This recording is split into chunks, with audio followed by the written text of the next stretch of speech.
No puedo. Simplemente no estoy lista para esto. Las palabras, claras y nítidas, cortaron el aire de la azotea de Portland, silenciando el cuarteto de cuerdas a media nota.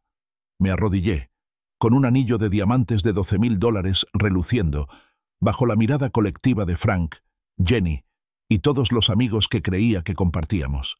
Beth se marchó, dejándome expuesta. La caja abierta era una broma cruel. Su último mensaje, horas después, simplemente decía: «No te molestes en intentar arreglar lo que no debe ser». El aire del Pacífico noroeste, normalmente fresco y húmedo, me azotaba la cara mientras me arrodillaba en la azotea de Portland. 4 años, una vida de pequeños momentos, me habían llevado a esto. Beth y yo habíamos hablado bastante de matrimonio, de hijos y de una casa en las afueras. Creía saber lo que quería. Había invertido una fortuna en esta noche. La exclusiva azotea, el chef sirviendo aperitivos en silencio, el cuarteto de cuerda tocando una suave melodía y el anillo, el que había elegido para reflejar la luz del atardecer a la perfección. Cada detalle, hasta el momento exacto en que me arrodillaría, estaba calibrado para esto. Frank, mi jefe en la empresa, estaba entre nuestros amigos más cercanos, con una copa de champán en la mano. Jenny, la hermana de Beth, me ofreció un pequeño asentimiento alentador. Se me cortó la respiración al mirar a Beth. Las luces de la ciudad centelleaban tras ella, una mancha de color. Tenía mi discurso preparado, practicando las palabras hasta que las sentí como si fueran mi propia piel. «Beth, has estado...» comencé, pero las palabras se me atascaron. Sentía las manos entumecidas alrededor de la caja de terciopelo. Miró a mi alrededor un momento, luego volvió a bajar la vista. Se hizo un silencio denso. El arco del cuarteto vaciló. Luego se separó de las cuerdas.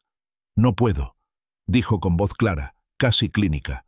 «Simplemente, no estoy preparada para esto». Las palabras cayeron como plomo. Mi mente se quedó en blanco. La melodía murió por completo. Podía sentir la mirada colectiva de todos los reunidos, su silencio atónito como un peso físico. Apreté la mandíbula. Intenté recuperarme, rescatar algo de los escombros. «Beth, quizás deberíamos hablar de esto, solo nosotros. Luego, ¿abajo?», sugerí, con la voz un poco más áspera de lo que pretendía. Negó con la cabeza, un movimiento lento y deliberado. «No, Caleb. Necesito espacio. Necesito tiempo para pensar en lo que realmente quiero». No miró el anillo. No me miró a mí, en realidad. Se giró. Su vestido era un remolino de tela contra el cielo del atardecer, y caminó hacia el ascensor. Jenny me dirigió una rápida mirada de disculpa, con los ojos abiertos y una angustia que igualaba la mía, antes de correr tras su hermana. Me quedé allí, de rodillas, con la caja del anillo abierta iluminando mi repentina y brutal humillación. El líder del cuarteto de cuerda bajó el violín. Frank evitó mi mirada. El viaje a casa se me hizo interminable. El asiento del copiloto, normalmente lleno de la charla de Beth, era un vacío. Entré en la entrada. La casa estaba oscura y silenciosa. Su coche no estaba. Se me hizo un nudo en el estómago. Dentro, la puerta del armario estaba entreabierta. Había desaparecido la mitad de su ropa. En la encimera de la cocina, junto a una taza de café medio vacía, había una pequeña nota. Su pulcra caligrafía. «Me quedo en casa de Jenny. Pasaré mañana por el resto de mis cosas». Las palabras eran frías, impersonales. Ni un «con cariño», ni un «lo siento». Mi teléfono se convirtió en una extensión de mi mano durante las siguientes horas. Mensajes enviados, llamadas realizadas. Ninguna respuesta. El silencio al otro lado de la línea parecía un eco del vacío de la casa. Alrededor de las 3 de la mañana, cansada y nerviosa a la vez, revisé Instagram, una costumbre sin sentido. Apareció su rostro, una selfie, iluminación perfecta, una pequeña sonrisa cómplice. El pie de foto. «Conoce tu valor, reina. No te conformes con menos de lo que mereces». Fue como un puñetazo, un golpe directo. De repente, yo era la villana de una historia que ni siquiera sabía que estaba escribiendo. A la mañana siguiente, el cielo estaba gris y plano. Empezó a llover suavemente. Oí el familiar crujido de neumáticos en el camino de grava. El coche de Jenny. Beth salió, con el rostro impasible, con una gran bolsa de lona en la mano. Jenny la siguió, cargando una caja. Beth pasó junto a mí en la sala sin decir palabra, dirigiéndose directamente al dormitorio. «Me tendiste una emboscada, Caleb», dijo más tarde, saliendo con otra caja, con la voz apagada, sin sentimiento. No me miró a los ojos. Toda esa exhibición pública fue manipuladora. Me quedé de pie junto a la encimera de la cocina, observándola. Sentía la mandíbula apretada. Habíamos hablado de matrimonio. Habíamos hablado de hijos. Esto no era una emboscada. Era un futuro, o lo que yo creía que era, al descubierto. Tomó una pila de libros con movimientos precisos. Actuó como si yo no estuviera allí, como si fuera solo un mueble más que mover. La lluvia seguía cayendo, un tamborileo constante en el techo. Beth estaba en la sala, con una caja de fotografías antiguas apretada contra el pecho. «No estoy lista para el matrimonio, Caleb», declaró con voz monótona, sin emoción. «Me pones en una situación incómoda». Sus ojos finalmente se encontraron con los míos, pero eran fríos, distantes. No había reconocimiento, ni ternura. Jenny, que había estado cargando silenciosamente los últimos utensilios de cocina en su coche, volvió a entrar, apoyándose en el marco de la puerta. «No te debe ninguna explicación, Caleb», dijo Jenny con un tono firme que me sorprendió. «Aún eres joven. Tienes que entenderlo». Se me encogió el pecho. La injusticia, el repentino cambio de narrativa, me hizo levantar la voz a pesar de mis mejores esfuerzos por mantener la calma. 4 años, Beth. 4 años. ¿Y solo recibo excusas vagas y una publicación en redes sociales sobre tu valor? Creo que merezco más que eso». Las palabras me parecieron inadecuadas, vacías. Beth dejó la caja con un golpe sordo. Entrecerró los ojos. «Quizás ese sea parte del problema, Caleb. Crees que tienes derecho. Derecho a explicaciones, a mi tiempo, a mi futuro».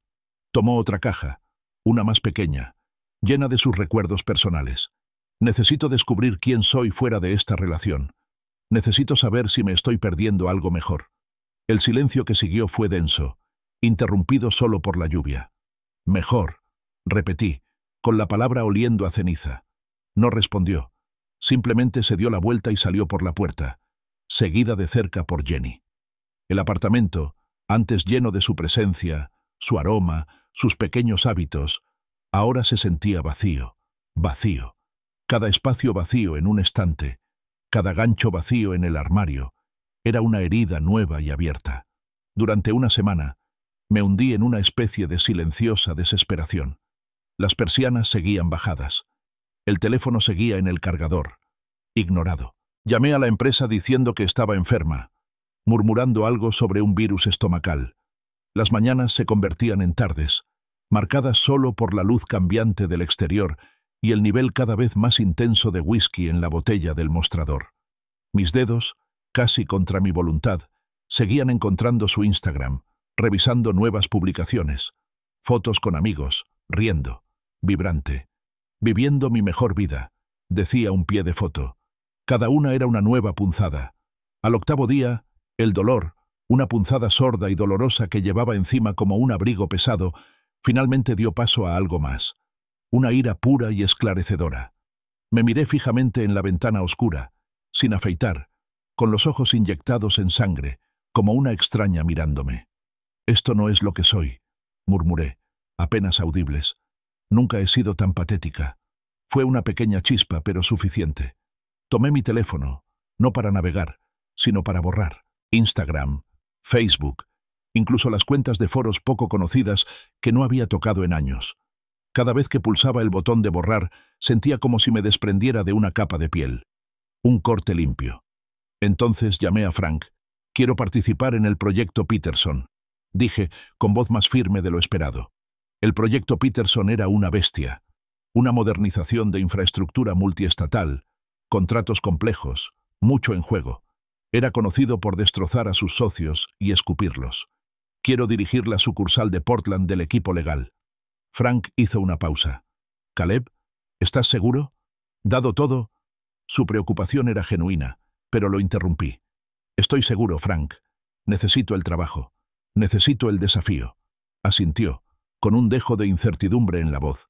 «Luego encontré un gimnasio cerca de la oficina, Un lugar sencillo con olor a sudor y hierro. Quiero no reconocerme en 6 meses, le dije a Gary, el entrenador corpulento de cabeza rapada y actitud tranquila. Él solo asintió, con la mirada evaluativa. Las semanas siguientes se convirtieron en un torbellino de trabajo y entrenamientos. Era el primero en llegar a la oficina y el último en salir. Los informes legales se convertían en series de peso muerto. Las negociaciones de contratos en kilómetros en la cinta. Me dolía el cuerpo.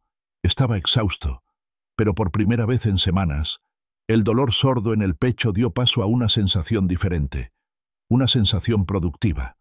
En casa, despojé el apartamento de cualquier rastro de ella. El sofá verde pálido que había elegido fue a una tienda de segunda mano. Las paredes, tenues y neutras, que le encantaban, estaban pintadas de un gris carbón profundo y sin complejos, un color que siempre había detestado. Cocinaba para mí, no solo comidas rápidas, sino platos elaborados, recetas que siempre había querido probar, tomándome mi tiempo, saboreando el proceso. Cada pequeño acto era una reivindicación, una declaración de independencia en las habitaciones tranquilas de mi vida. Los siguientes meses fueron un borrón, una rutina autoimpuesta que rozaba lo monástico. Cada mañana comenzaba antes del amanecer con un entrenamiento agotador, seguido de 12, a veces 14, horas en la empresa. El proyecto Peterson me absorbía. Me perdía en las complejidades de las regulaciones ambientales, los permisos de uso del suelo y los grupos de oposición locales. El trabajo era exigente, implacable y perfecto. No dejaba espacio para pensamientos del pasado. Evitaba cuidadosamente las reuniones sociales con amigos en común.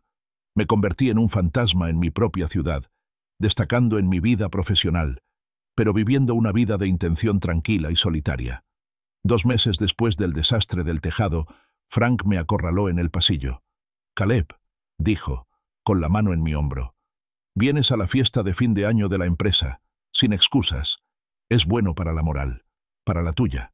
Me dirigió una mirada que no admitía réplica. Llegué con un traje nuevo, un elegante gris carbón, que se ajustaba a mi figura, ahora más esbelta. El gimnasio había obrado su magia.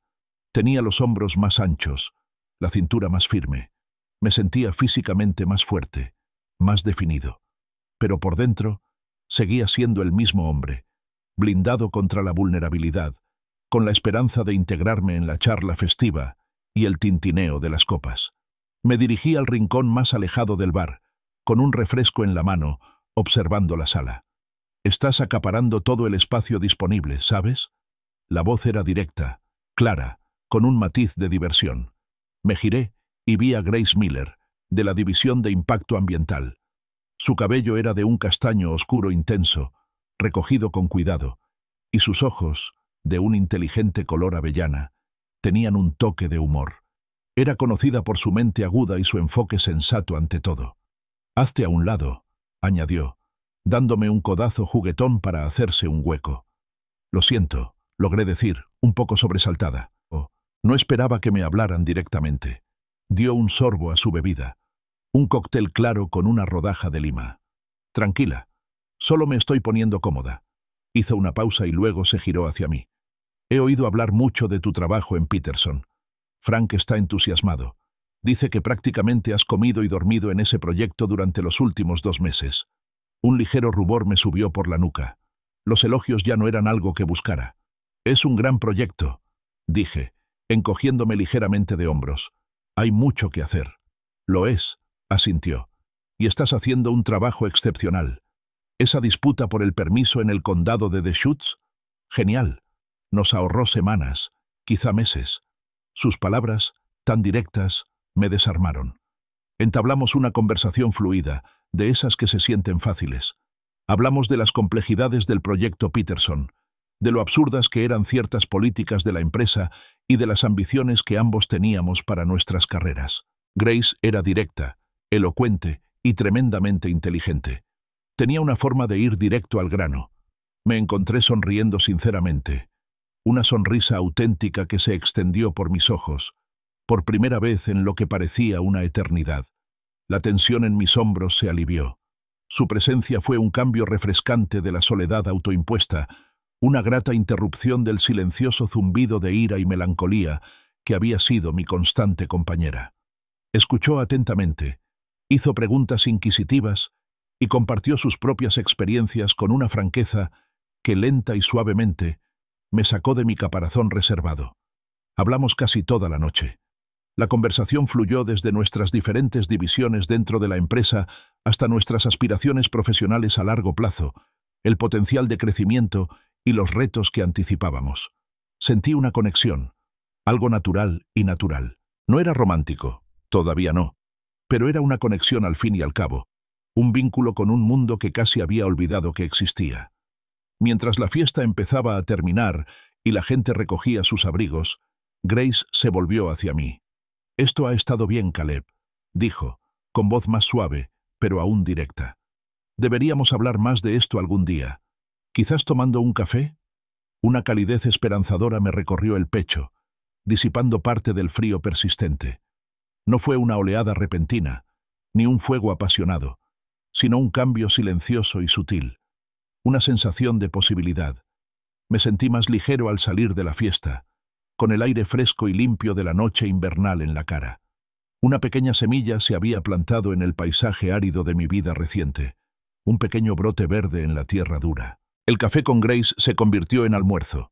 El almuerzo se convirtió en largos paseos durante los descansos, hablando no solo de trabajo, sino también de libros, viajes y observaciones tranquilas sobre la ciudad.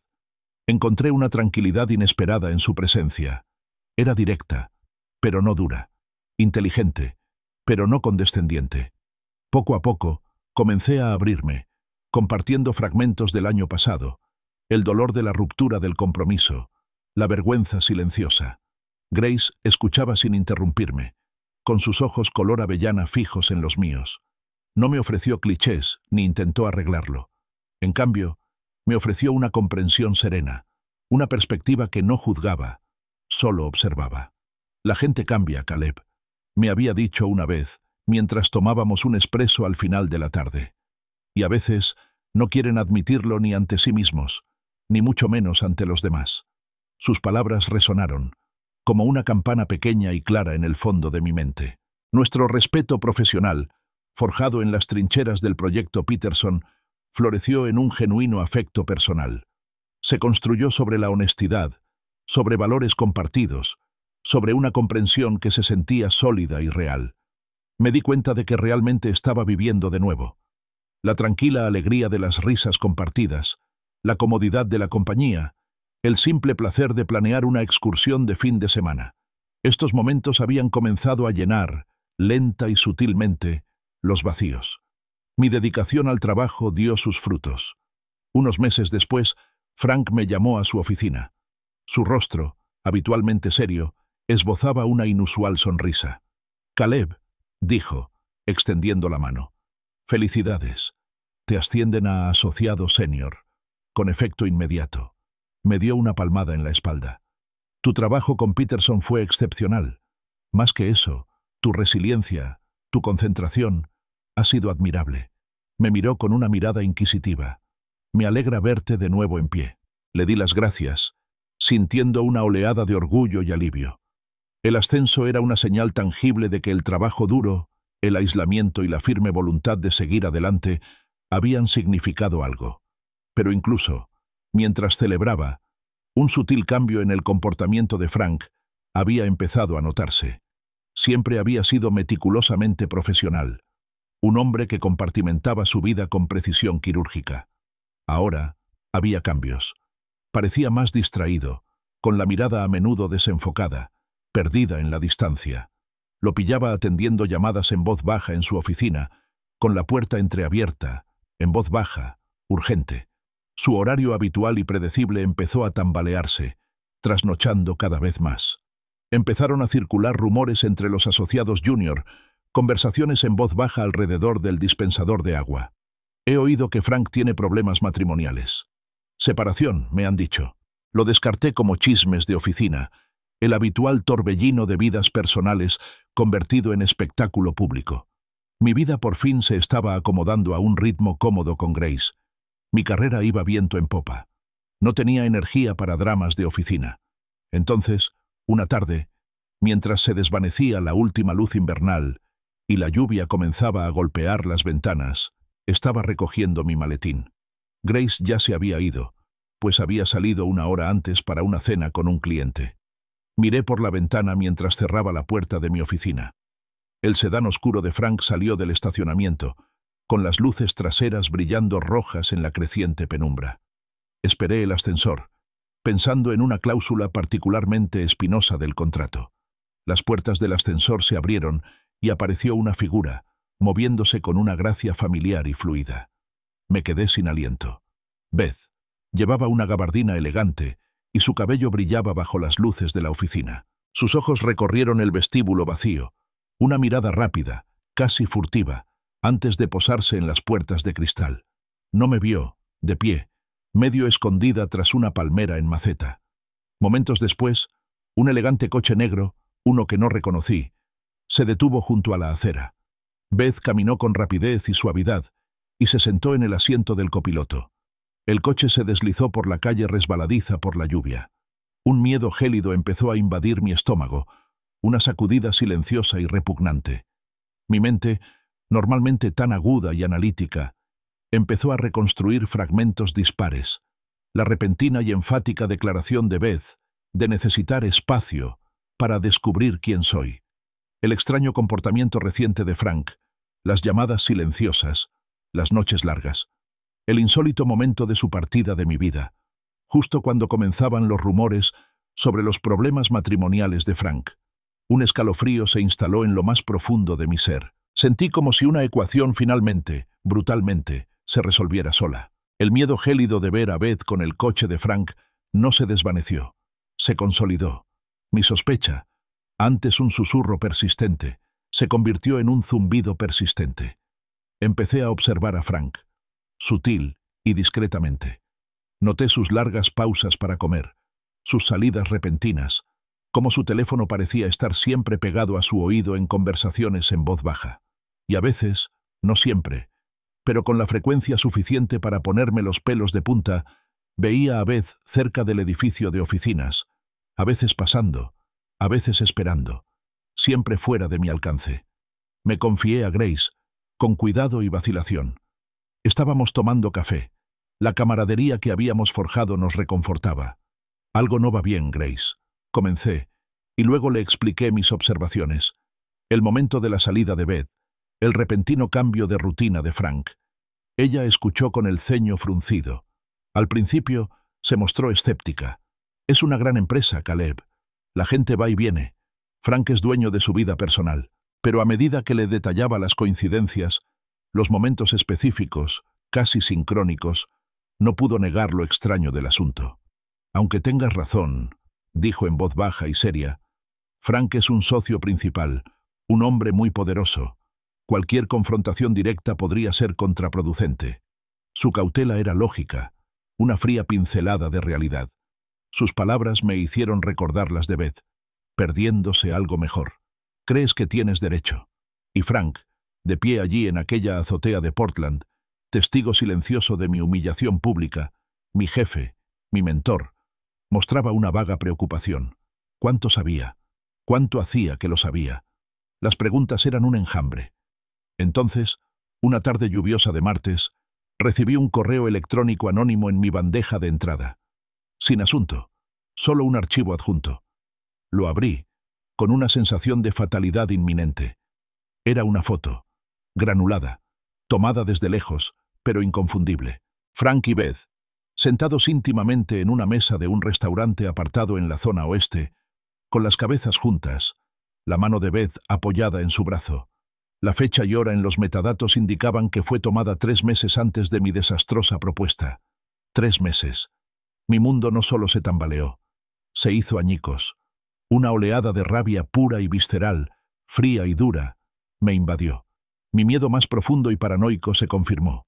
Beth había estado teniendo una aventura con mi jefe, Frank. No fue solo una ruptura, fue una traición calculada. Un doble golpe, personal y profesional, una puñalada por la culata.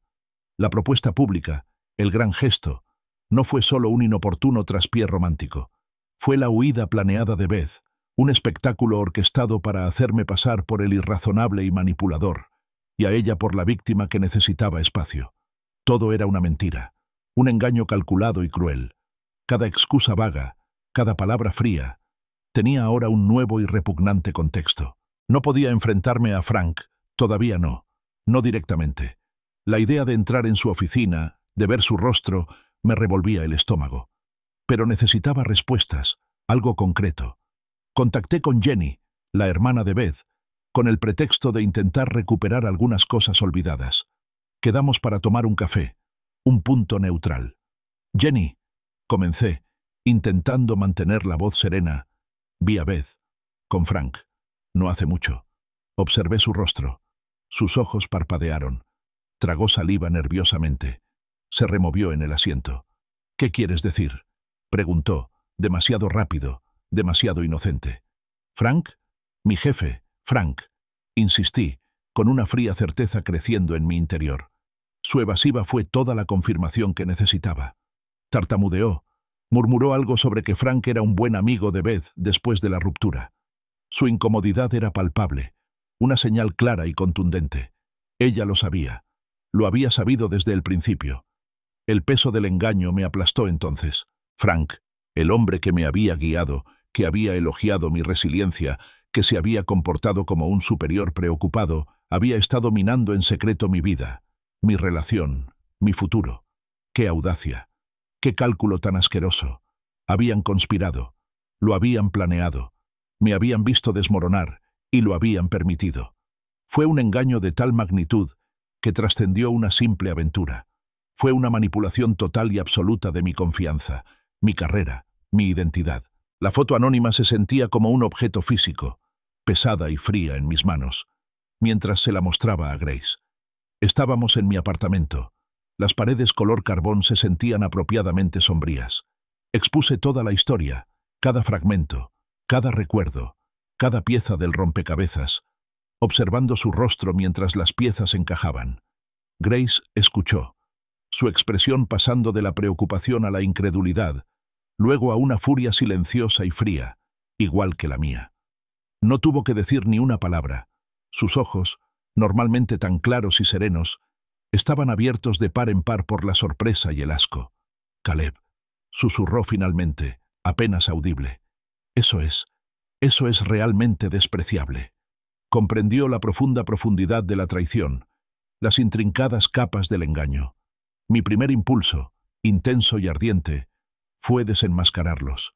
Entrar en la oficina de Frank, foto en mano, y exponer su traición ante toda la empresa. La rabia me ardía en las venas. «Los arruinaré», dije con voz tensa. Grace me puso una mano en el brazo con firmeza. «Caleb, escúchame. Frank es socio principal. Tiene poder y contactos. Si te metes en problemas, lo arriesgas todo. Tu carrera, tu reputación. Podrías ser tú quien salga perdiendo». Me ayudó a contener la oleada de emoción, obligándome a pensar, a elaborar una estrategia. Hablamos durante horas, analizando las implicaciones morales, las posibles consecuencias profesionales para todos los implicados, la enorme dificultad de demostrar algo tan insidioso, sin parecer vengativo. Durante las siguientes semanas, la oficina se transformó en un paisaje diferente. Mis ojos, antes ciegos, ahora lo veían todo. Observé a Frank y Beth con más atención. Las sutiles miradas a través de las salas abarrotadas, las sonrisas casi imperceptibles que compartían cuando creían que nadie los veía. Las conversaciones codificadas, donde la mención casual de una reunión con un cliente en un lugar específico cobraba de repente un nuevo significado personal. También empecé a notar cuán profundamente el enredo personal de Frank con Beth había empezado a comprometer su criterio profesional. Lo vi en las decisiones más pequeñas, las sutiles inclinaciones hacia proyectos en los que la consultora de Beth podría tener un interés indirecto o en los que su futura trayectoria profesional podría verse influenciada. No era evidente, todavía no, pero los hilos estaban ahí. Empecé a recopilar notas discretas. Un cuaderno de espiral, guardado en un cajón de mi escritorio, se convirtió en mi archivo silencioso. Documenté casos específicos. La salida anticipada de Frank, una decisión cuestionable a favor de cierto proveedor, un patrón inusual en la asignación de proyectos. Revisé documentos antiguos de proyectos, registros de comunicación, buscando irregularidades, cualquier cosa que pudiera indicar un conflicto de intereses, un patrón de comportamiento anterior a la ruptura. Los rumores sobre los problemas matrimoniales de Frank se intensificaron. Me enteré de que su proceso de divorcio estaba en marcha, citando la estéril frase «diferencias irreconciliables», el eufemismo legal habitual para un matrimonio fracturado. Entonces, la presencia de Beth en los eventos de la empresa con Frank se hizo más evidente. En la gala benéfica anual ella estaba allí, no como mi acompañante, sino como la de Frank, su brazo unido al suyo con naturalidad, su sonrisa radiante. Se alzaron las cejas. Los chismes silenciosos corrieron por la comunidad legal. Ya no se escondían. Mi venganza inicial se había transformado en algo más silencioso y frío, un renovado sentido de propósito. Ya no se trataba de arremeter, sino de justicia, integridad profesional. Decidí confiarle a Scott, un amigo cercano del bufete, un hombre en quien había confiado durante años. No le conté todos los detalles íntimos de la participación de Beth, todavía no, pero hablé ampliamente sobre las faltas éticas de Frank y su posible juicio comprometido. Scott escuchó con semblante serio. «Esa es una acusación grave, Caleb», dijo, pero su mirada reflejaba un apoyo moral inquebrantable. «Ve con cuidado, pero si tienes razón, hay que abordarlo». Sabía que sí. Esta doble traición, esta manipulación calculada que casi había arruinado mi vida y ahora amenazaba la integridad de la empresa, no podía quedar sin resolver. Pero jugaría a largo plazo. Una estrategia más inteligente. Mi determinación era férrea. Mi enfoque cambió, se concentró, se volvió clínico. El dolor personal seguía ahí, un dolor sordo bajo la superficie, pero ya no impulsaba mis acciones. Ahora se trataba de mala conducta profesional, de la integridad de la firma, de una clara violación de la confianza y la ética. Seguí reuniendo pruebas, buscando no solo observaciones circunstanciales, sino pruebas contundentes. Profundicé en los archivos del proyecto, comparando las decisiones que Frank había tomado con el surgimiento de la recién formada consultora de Beth. El patrón, antes sutil, se volvió evidente. Casos en los que Frank impuso decisiones que, si bien no eran abiertamente corruptas, sutilmente desviaron el trabajo o los recursos hacia una dirección que, en última instancia, beneficiaría a la incipiente empresa de Beth. Cláusulas menores añadidas a los contratos, recomendaciones específicas de proveedores, aprobaciones aceleradas. Cada una por sí sola parecía inocua, pero en conjunto pintaban un panorama inquietante. Pasé horas estudiando detenidamente las políticas éticas de la empresa, el grueso corpus de normas sobre conflictos de intereses, conducta ejecutiva y procedimientos adecuados. Marqué secciones, resalté cláusulas, construyendo un caso irrefutable. Grace, con su meticulosa atención al detalle, se convirtió en una aliada invaluable. Me ayudó a contrastar las asignaciones de proyectos de Frank con las conexiones comerciales conocidas de Beth, identificando un patrón claro e innegable de trato preferencial, o como mínimo, un sorprendente descuido de la debida diligencia que involucraba los intereses indirectos de Beth. El informe que redacté meticulosamente era seco, objetivo y absolutamente devastador. Lo despojé de cualquier animosidad personal y de cualquier lenguaje emocional. Era una crónica objetiva de las decisiones cuestionables de Frank, un claro resumen de sus conflictos de intereses. Incluí la foto anónima, la que me destrozó el mundo, no como prueba de una infidelidad, sino como prueba crucial e innegable de una relación personal que comprometía explícitamente la imparcialidad profesional de Frank. No se trataba de quién se acostó con quién, se trataba de cómo ese enredo se filtraba en las funciones de Frank y distorsionaba su criterio dentro de la firma. Con el informe completo, programé una reunión discreta. No con Frank, ni siquiera con Scott, sino con Evelyn Hayes, socia principal conocida por su integridad inquebrantable y su puesto en el comité de ética interno. Evité los canales habituales y fui directamente a una autoridad superior, consciente de la confidencialidad de la información. Me senté frente a Evelyn en su silenciosa oficina, bajo el sol del atardecer que proyectaba largas sombras. Presenté mis hallazgos con calma y profesionalidad. No hice hincapié en el desaire personal, sino en la reputación de la firma, su posible exposición legal y su integridad fundamental.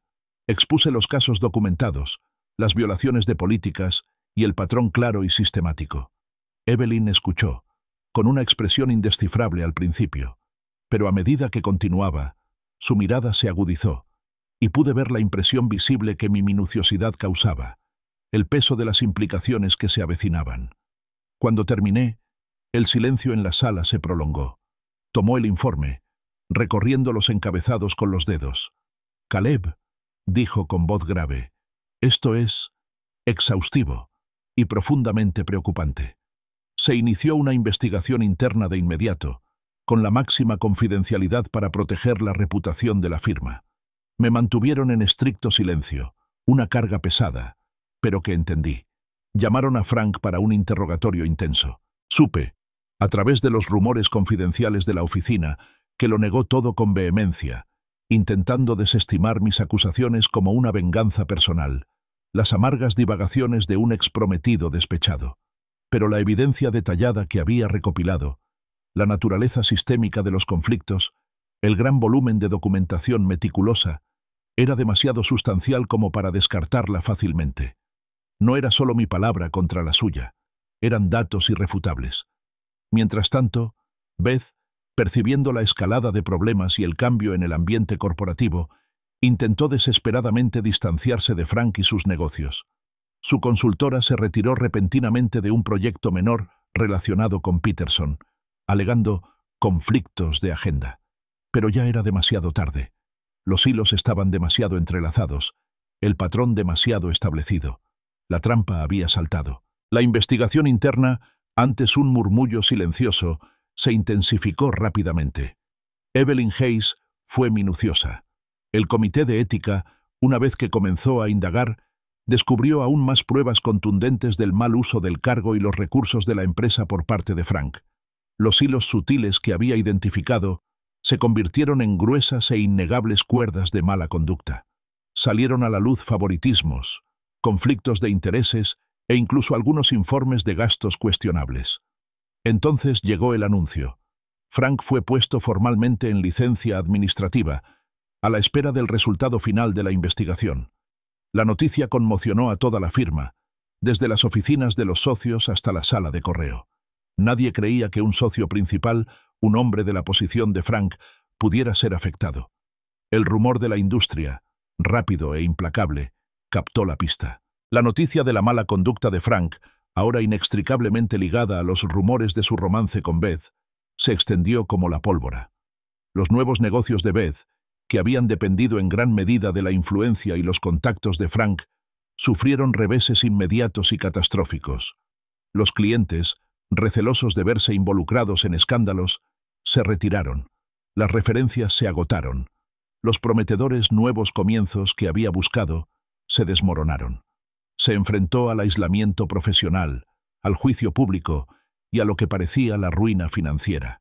Un reflejo crudo, casi poético, de mi propia humillación pública en aquella azotea de Portland. Frank, desesperado y acorralado, intentó desacreditarme.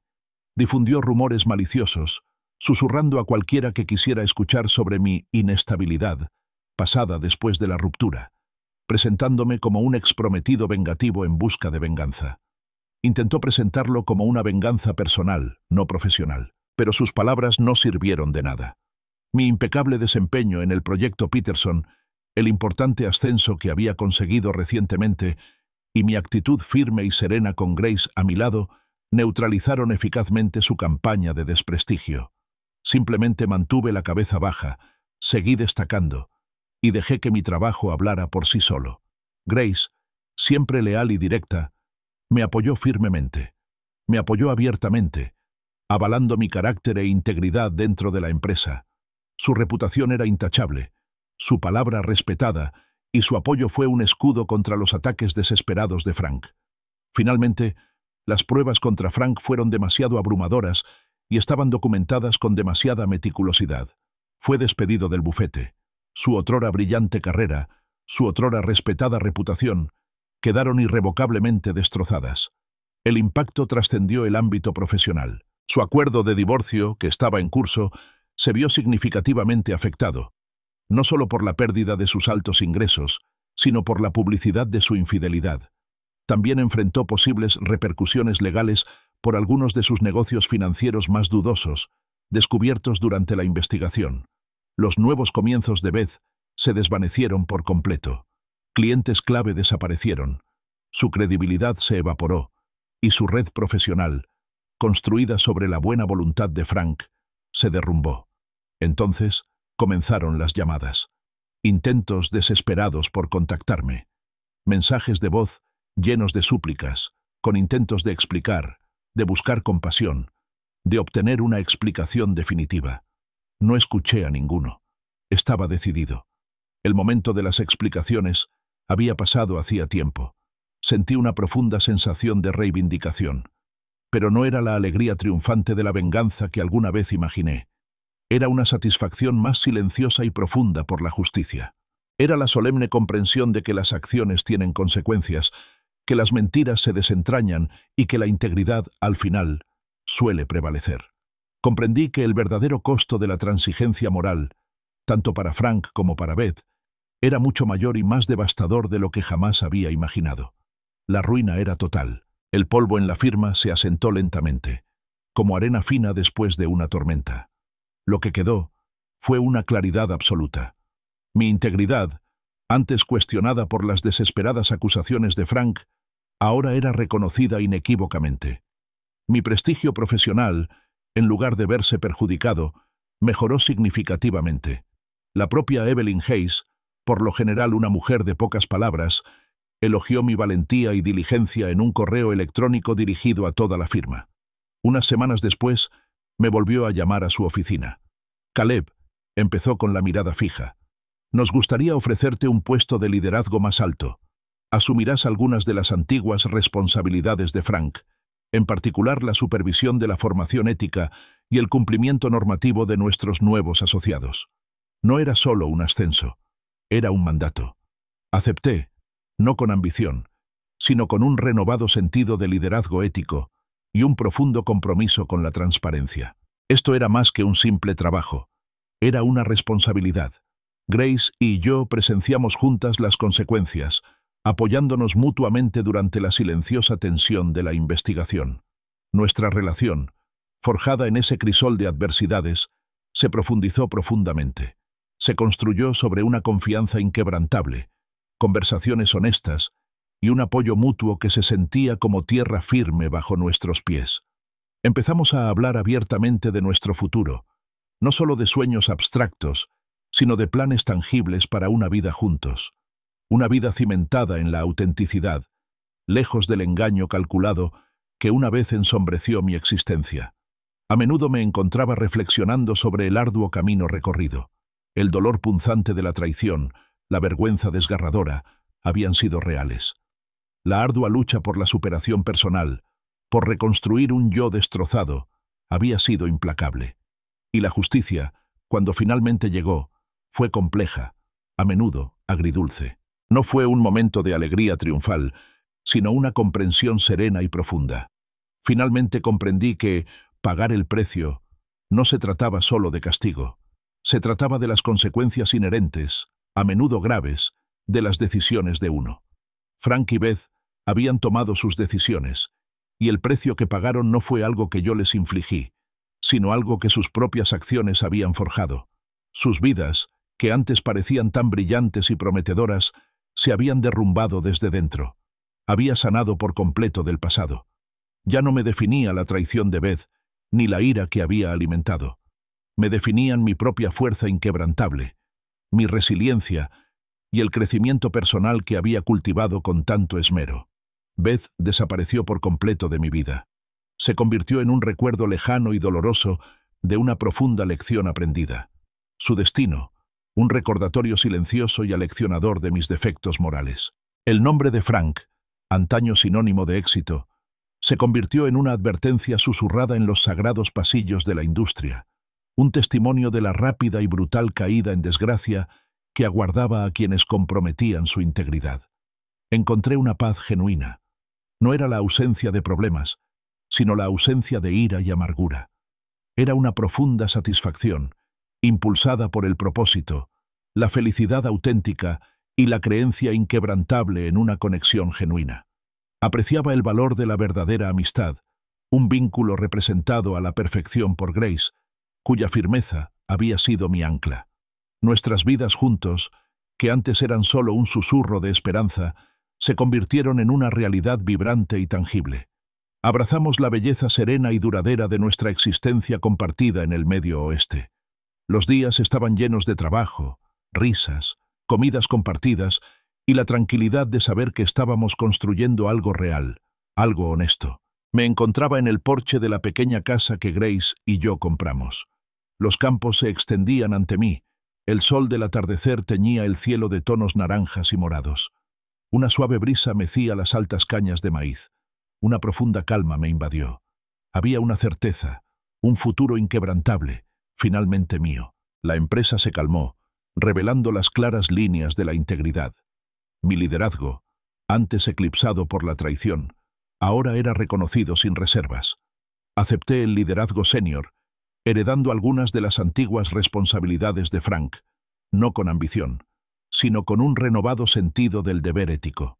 Grace y yo, con nuestra conexión forjada en el crisol de la adversidad, vimos cómo nuestra relación se profundizaba. Empezamos a hablar abiertamente de un futuro, una vida cimentada sobre una base sólida y auténtica, lejos del engaño. Reflexioné sobre el dolor abrasador, la ardua lucha y la naturaleza compleja, a menudo agridulce, de la justicia. Pagar el precio no era simplemente un castigo, era la consecuencia inherente y grave de las decisiones tomadas. Beth se desvaneció por completo. Un recuerdo lejano de una lección dolorosa. El nombre de Frank se convirtió en una advertencia susurrada en la industria.